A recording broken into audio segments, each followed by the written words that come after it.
Welcome to the Finance Geeks, a podcast about real financial planning. If you're into numbers, strategies, and building a great planning business, this is your ultimate geeky hangout. Welcome to Season 4, Episode 2 of the Finance Geeks podcast. Thanks for joining us. My name is Warren Shute, and I'm joined by Paul Cleworth. That's a great one. And today we're discussing when more stops working, redefining success after financial freedom. Before we jump into that, Paul, what have you been up to? Well, various things, personally and professionally. Personally, I've got a great chap here called Richard who's installing a new power amp, a Tag McLaren power amp on my system, so I got better sound and 180 watts per channel output. I'm very excited. What do you need that for? Well, it stops the main receiver heating up too much, and it sort of somehow distributes the power per all the different speakers. Yeah, I do, totally. It means that when I watch the 3-hour movie, it means the sound won't distort over time because it's just it's a power amp. I obviously know what it is. I got a guy to do that for me. I've had a dental checkup. That's not exciting since the last time we had a meeting. Everything's fine. Thanks for asking. I've booked a holiday to Abu Dhabi, or rather, my wife has done in April. So we're taking the kids to Abu Dhabi again to try and find some sun in April, some warmth because of the weather here. Tuesday. Yesterday, so I don't even know what today is. No, is it Thursday or Wednesday? Anyway, Tuesday this week, I walked 3.5 miles up and downhill, taking my dog for a walk with a 20-kilogram vest on because I'm a bit mental, and I burned 770 calories. Yeah, I was tabbing it. I did it in 52 minutes. I think I did pretty well. I was trying to get ready for next week when I go to Scotland with my family, and my brother and I are going to go up Cairngorm, do some tabbing, do some hill walking. I've been watching Mr. Mercedes, which is a brilliant series on Netflix with Brendan Gleeson as a detective. It's very dark and gritty and gory, and it's not about the car. Not about the car, but it starts off with a guy in a car, sort of running over people, in a Mercedes. A psychopath. In a Mercedes, yeah. So it's called that, and it's good. And then at work, serious work stuff for all of our financial planning listeners. I have been sort of redeveloping our service propositions further and the new website. I've seen some stills from Creative Advisor who have been working on it for me for months and months. It's going to launch March or April, but I'm really happy with what it looks like so far.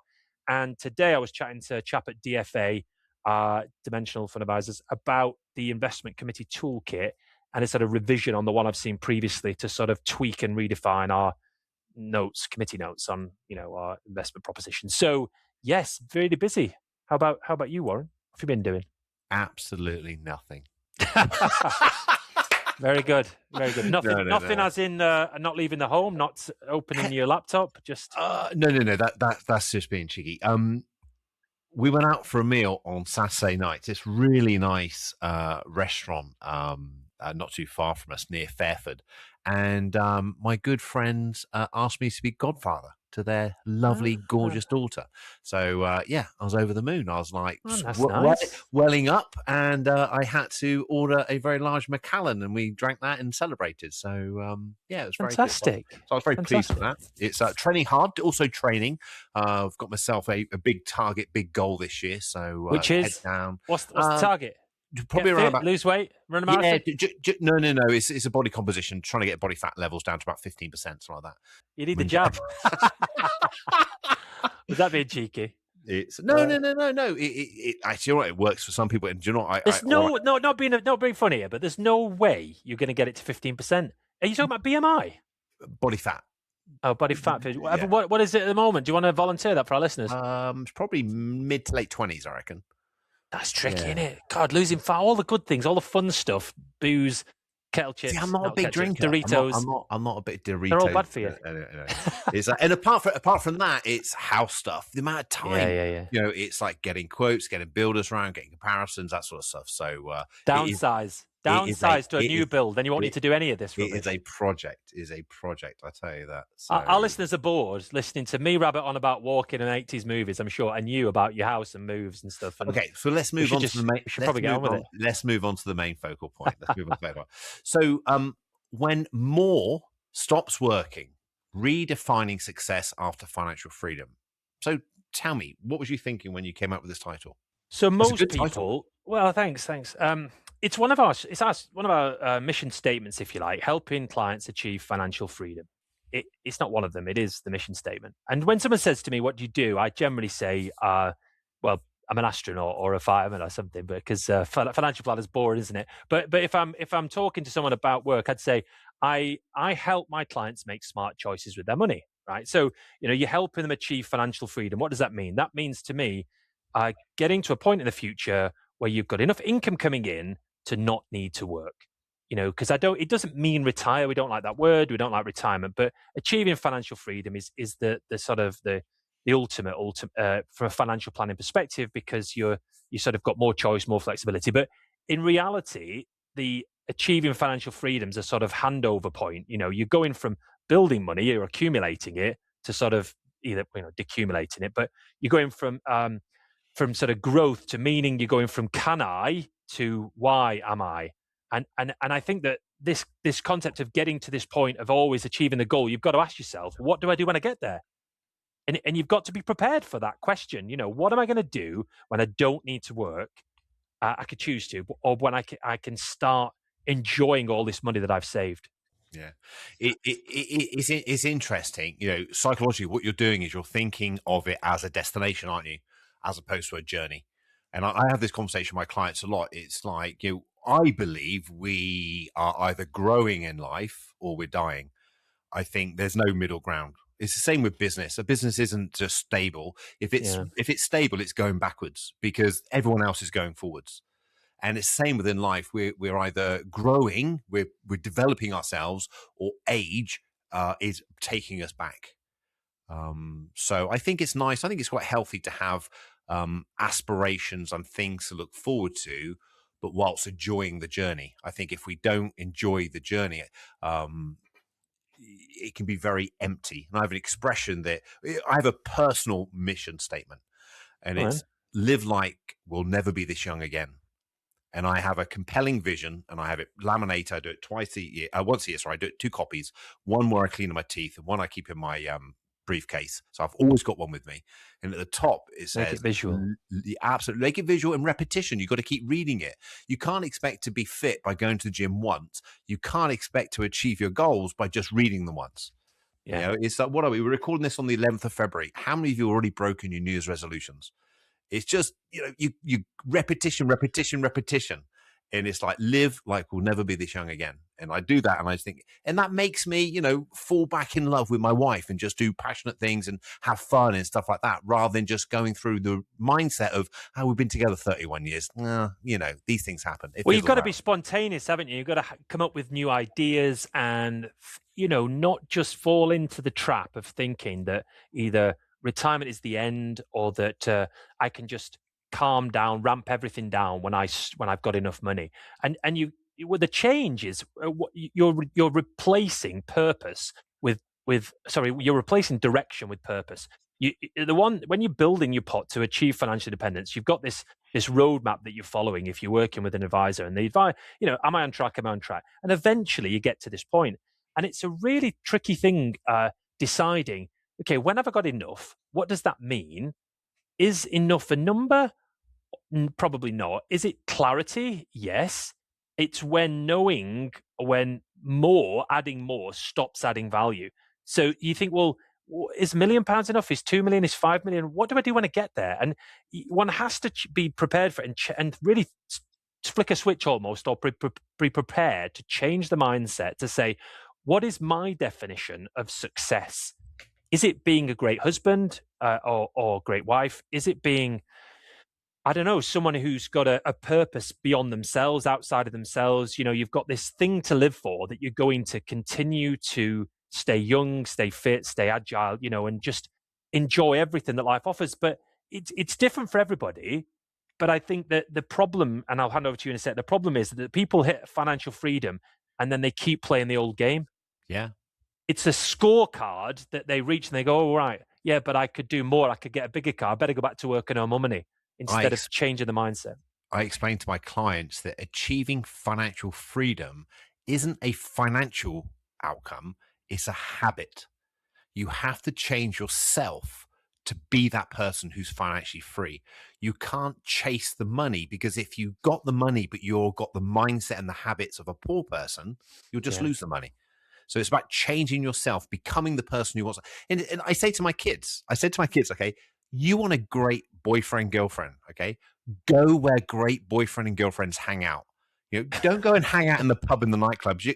I say to my daughter, she's far wiser than me. I said, you go and meet your boyfriend in a pub. He's drunk and doing that. So that's the kind of guy you're going to hang out with. I said, you go where you want. Yeah, you got to go. I thought we were going down a tangent just now. I thought we were going somewhere else with this discussion. Okay, carry on. Make the point. Carry on. So you've got to be the person you want to be before you'll get the trimmings and the attributes that brings. And we define it for our clients monetary. So we say we have financial security, financial independence, and financial freedom. And we define that financially for them, so they have things that they can work towards. But I say to them, there is no point being financially free with a poor mindset. Ooh, like that. You should write a book, Warren. I should, yeah, maybe when I got more time. There's this concept of more, right? And more works brilliantly until it doesn't. A lot of people are on the hedonic treadmill, and then new targets replace old ones, and satisfaction is always deferred. Comparison itself poisons contentment. I quite like that. You've heard the Teddy Roosevelt, one of my favorite quotes, comparison is the thief of joy. There's always someone with more. Social media itself amplifies all this sort of perceived success, and one has to sort of get to a point. It's almost a sense of maturity where you understand what being financially free means, and you can be financially free. A lot of people are, but they're psychologically trapped. Yeah. Because they've not worked out what they're going to do with the rest of their life. They haven't changed as an individual. Yeah. They've been put into, and I think ultimately all these things that we want, okay, whether we want another £1 million, whether we want 15% body fat, whether we want a gorgeous wife, never going to happen. Whether we want a new studio, whether we want an amplifier, this. Did you just say you want a new wife? Is that what I just heard? No, you want a new wife? I'm very happy with my wife. I'm very grateful and lucky. All we want is more happiness. Yeah, That's you're right. ultimately what we want. What we're doing is we're moving towards these things, thinking they will maybe bring us happiness, but what we got to understand is they won't. What we want is more happiness. So let me become that person like that, and then we can move forward in harmony. I think Arnold Schwarzenegger actually said it probably the best. He said, "Be useful."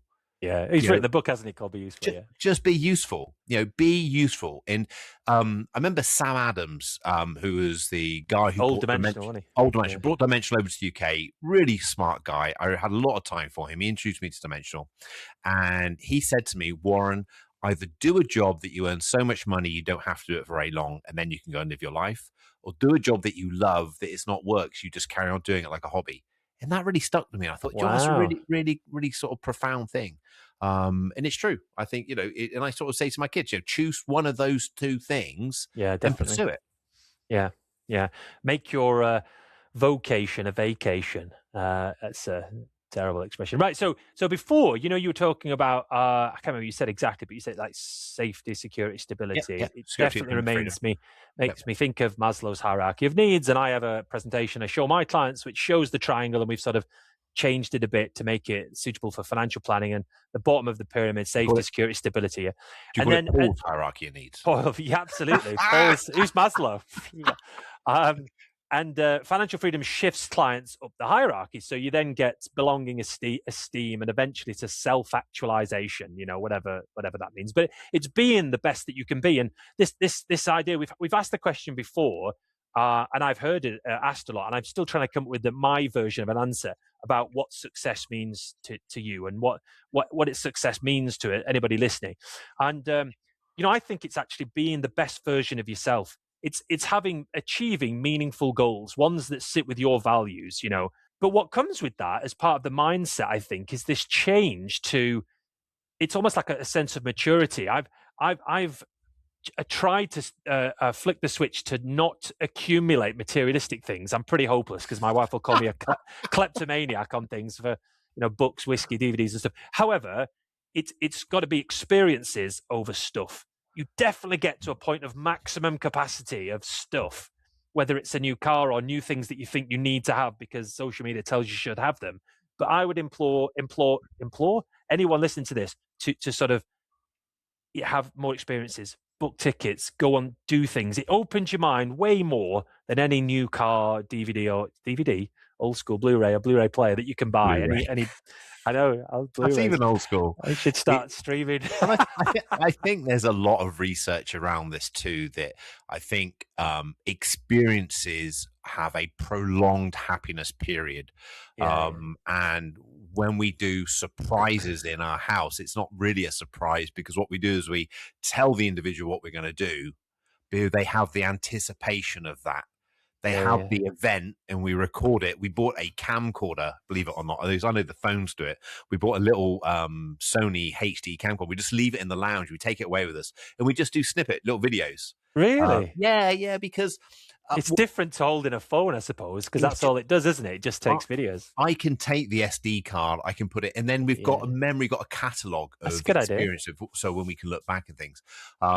They kind of lost where I was going, but you're talking about creating memories. Memories. That's what it's about. So you've got the anticipation, you've got the experience, and then you've got the reflection, looking back on it, and everything else like that.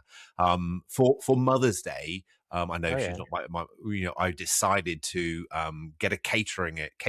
We've got all the mums coming, so we've got obviously my wife, my mum, we've got my sister, we've got my son's girlfriend's mum, and all the family. They're all going to come in, and we're just going to have a big celebration all together, all the mums, to celebrate Mother's Day. So, but I've told them now, so we've got the anticipation to build up. We're all talking about what we're going to eat and drink and everything else. Enjoy it. We'll have the day, and then we'll take some photos and stuff, and then we'll reflect on it.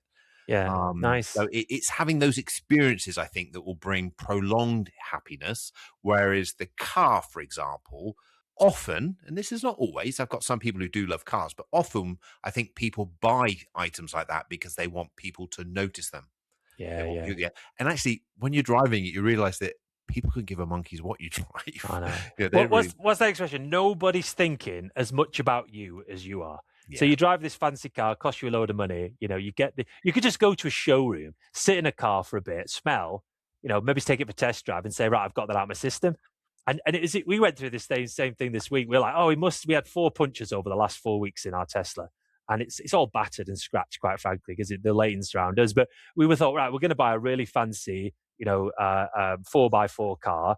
I won't mention the brand because it always seems to go wrong, but you've got one. And then basically, we've had one of these before, these Land Rovers before, and we thought, this is going to solve the problem because it's going to be higher up and so forth. It's not. It's going to just not be right for us. And so we decided, but we went through the pain of the discussion, and went through the process, and it's right for some people. For us it wasn't. I was told once in business and personally, this was when I was selling aerial photographs door to door back in the day when I was at university, 97 onwards, that to achieve success, you've got to, especially if you're running a team, you've got to help other people that you work with you achieve success. If they're successful, you'll be successful, right? Yeah, so completely. And on that basis, I wanted to mention here that we've got to redefine, as part of this discussion on this focal point, redefine what success is. And it becomes things like being a present parent, being a calm, supportive partner, being a reliable friend, being a contributor to community, being a steward of time and energy. You change the mindset and you're happier. I'm happier giving someone my time, achieving something, making someone happy than just being selfish and making myself happy. Yeah, no, definitely. Do you know what I mean? Yeah, 100%. And the head at my kid's school used to have an expression which I really loved. He'd always say to the kids, "Hey, are you being a drain or a radiator?" Are you? It's like, nice. I'm gonna use. It was fantastic. The kids related it straight away, and if the kids are a little bit not quite on form, I'm like, "Hey, you've been a drain today. You've been a radiator," and they just break their state. Things like that sticks with you. I bet all the kids will remember that expression when they get older. But I think also it's where your focus is and what you're thinking about. It's like our thoughts create our reality and how we feel. So if we're thinking about ourselves the whole time, we become very selfish, there's no connection with everybody. Whereas if we're thinking about how we can add value, how can we help people, and that works for your team that you work for, and we're in a privileged position as financial planners, works for our clients. We help enough clients create financial freedom. The universe is going to create financial freedom for us. It's just like the way it works. Yeah, you're absolutely right. Isn't that interesting that it's not just helping your team as a financial planner running a practice like we do, a firm. We don't practice what we do; we actually do it properly. I don't like that expression. By helping clients get what they want, a successful outcome, we get what we want as a business, and as an individual. It's amazing. And the question when people are younger is who do I want to look up to? Who do I want to be as successful as? And what does good look like? What does success look like? And what do I aspire to be or to achieve? And then as you mature, the different stages, I think it becomes less about ego and less about comparison and more about intention and purpose.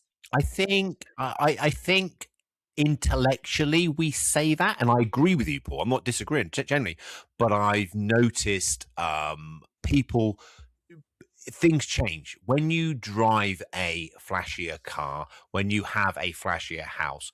People think differently of you, and they are defining success externally. And it's a shame. It's wrong, really. I think it's a UK thing primarily. It's not. It's a human nature, human trait. If you've got enough money to buy a fancy car, and you want, and that does it for you, fine. But don't just think that by driving, everyone's looking at you thinking that they're jealous. They might look at the car. They're not jealous of you. They don't care.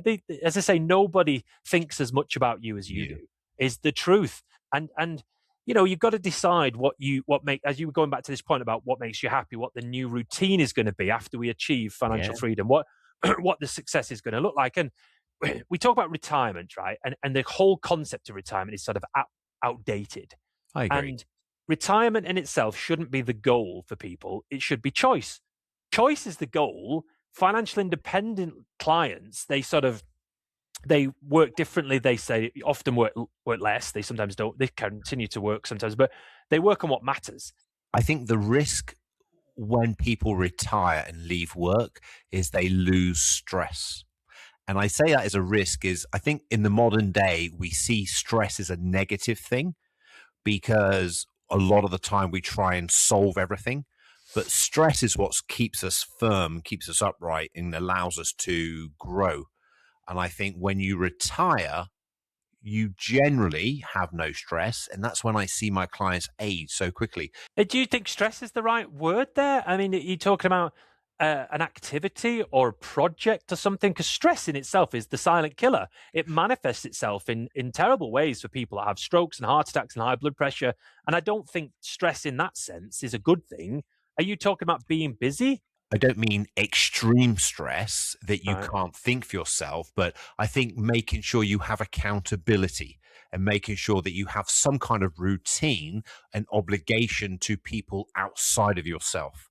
Yeah. That makes sense. So I think when there's been quite a lot of research done that when people then volunteer and have some kind of structure to their retirement life post finishing their employment, their work, they tend to have a longer life as opposed to those people who just sit around, do nothing all day and have no structure. I'm really impressed by certain celebrities that I see on TV, and you think, like, for example, Ian McKellen is in his 80s now. He's still working, I think, if I got this right, and still active and still compos mentis. And there are other, actors and sports people. I think it was Gary Player, is he called the Dark Knight, the South African? He keeps fit, healthy, still playing into his 70s, 80s, whatever he is.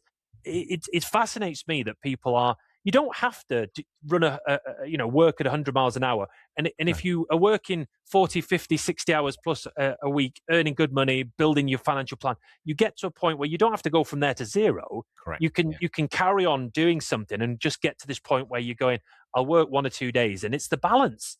It's the balance of making sure that you've got a purpose, you do something that you're good at. It's part of the 4 C's, which we're going to come on to, Brian Portnoy's 4 C's, and having the competence is that C. Having the ability to do something, you're still growing, you're still being useful, you're good at something. And that's a really important part of the development in your later years, to still be useful, as you said. There's so much programming that we're given that retirement is the end goal. and it's an achievement. You should be so happy when you achieve it. And there's an element of pride. A number of people have said to me, oh, retirement is the best job I've ever had. When you really challenge them and you ask them, oh, what is it you do? Well, what did you do yesterday? One day sort of merges into next, and actually you've got choice, but you're not really having any structure. It's each to their own, isn't it? I mean, someone will fight for their own position if they've decided that they're quite happy at this point, just doing very little, and where insofar as they're not pushing themselves too much, they're enjoying being walking the dog or sort of going seeing family, and they say, I'm in that stage now, that's what I want to do. And yet there are others that will, as you say, if you push them, they might say, I'm a bit bored, I used to be very, very sharp, and now I'm declining. And all of that is a skill. It's a learned skill. It's a muscle, isn't it? Your brain memory, all of that. You have to use it or lose it. And I think that being busy, and as you said, being useful and having a purpose, having a structure, having a routine, and sort of challenging yourself keeps you young. It keeps you sort of moving forwards as opposed to sort of becoming sedentary. That word we used in previous series. A seated lifestyle. It's part of the secret killer. Just not moving. We're meant to move and grow. So you're familiar with Brian Portnoy's work, The Geometry of Wealth? Yeah, of course. Yeah. How does he define, if you can remember, true wealth? True wealth, what money can't buy and death take away. That's your definition. Oh, okay, I'm sorry. 2 words: funded contentment. Funded contentment. See, I see, already I don't like it. Who wants to live a content life? It's a bit it's kind of like settling, isn't it? It's not the best definition. I give you that. I'm happy with my wife. It's like, really, are you going to go on a date? No, in 30 years' time, I'll be really happy in that relationship. It's like, you want to be like a bit more excited than that. But okay. I do agree, though, largely with the 4 C's, and he's taken sort of, there's other acronyms like the 4 C's. These are them, right? Apparently, to achieve true wealth, you need connection, so you need relationships, community, love. We agree with that. 100%. Yeah, great. It says you need control, autonomy over your time and decisions. Yeah, okay, get that. There's sort of freedom, that aspect of it. You need competence. It's an interesting one because it's this idea that you're still growing. You've got the mastery of a certain thing, and you're good at something. It could be gardening, pottery, playing the guitar. It doesn't matter as long as you're developing. And I think that gives us a kind of identity, doesn't it, as a human? So I'm a gardener. I'm a baker. Does that make sense? As opposed to saying, I used to run this big company as a managing director. And then the fourth one is context, knowing what enough looks like for you, and finding something bigger than yourself. This idea of living a life within your values. I do agree with those completely, in fairness. I think they're very, very true. It's something that I kind of struggle with myself. It's like, I love growth, everything else, but I think you can achieve pretty much anything you want in your life, but you can't achieve everything. Do you think it's that's an important part of the growth, journey to get to a point where you've achieved, let's say, self-actualization by doing the best you can, being the best that you can be, but you've just accepted it? Not all of us, not everyone's going to be a millionaire. Not everyone's going to travel everywhere in the world. And that doesn't matter. Oh, I don't know. Paul. I don't know if I like Ticking that. all the list. I've been more places than you. I earn more money than you. I've got a nicer car than you. You've got to reach a stage, as you say, of contentment. And I think that is important. And I think that financial freedom and all the things that go with it, I think a lot of the value that a financial planner will bring is challenging the client's behavior and their mindset and trying to sort of encourage them, and give them ideas of what they could do. I joke with some of my clients that, before they come in to become a client with us, they spent more time planning their holiday than they did their financial plan. It's like, you're going to have a great holiday. You spend like several months planning it, researching it, putting effort into it, getting quotes, that kind of thing. You're going to have a good experience. Well, if you've never done that with your own finances, how on earth are you expected to have a good experience? I don't give a monkey's if you've got 10 million in investments in the bank. You're not going to have a good experience because you've not put the focus and the attention on it. Yeah. It's that interesting, isn't it? It's like spending your money before you've earned it, isn't it? And it's always the exact the thing that I came up with first there is celebrating how you're going to enjoy the successes from your exam results without actually studying. Or it's how to get to procrastinate. It's we all do what's easiest. We sort of do what we like to do, and the hard work and the difficult decisions where you have to have time to think, time to plan, and actually put the effort in. They sometimes get pushed aside and you just do what's easy. And for a lot of people, the easy bit is spending. The easy bit is scrolling and all of that. And the harder thing is planning and really thinking instead of putting the effort in. And it's I agree with that. You got anything else you want to share before we kind of wrap it up? Well, we covered a lot there. I'm conscious of the fact that some of what we talk about here is not necessarily default about financial planning in itself. It's more the lifestyle plan, the behavior, the mindset, but it's a reality. It's a discussion that I'm having more and more with clients of mine that have been with me 20 years. We've talked to death about pensions and ISAs and tax planning and filling all these things. And you think, well, what's next?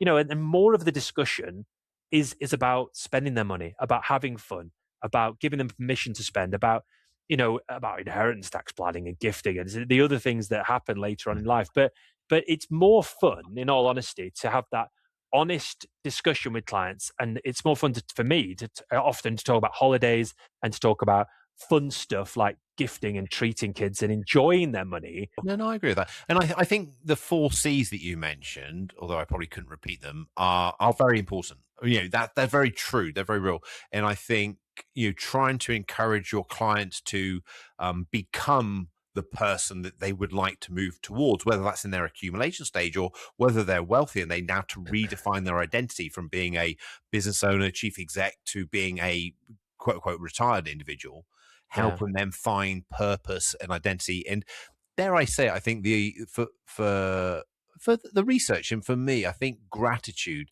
is the ultimate thing that really brings us down to be happy.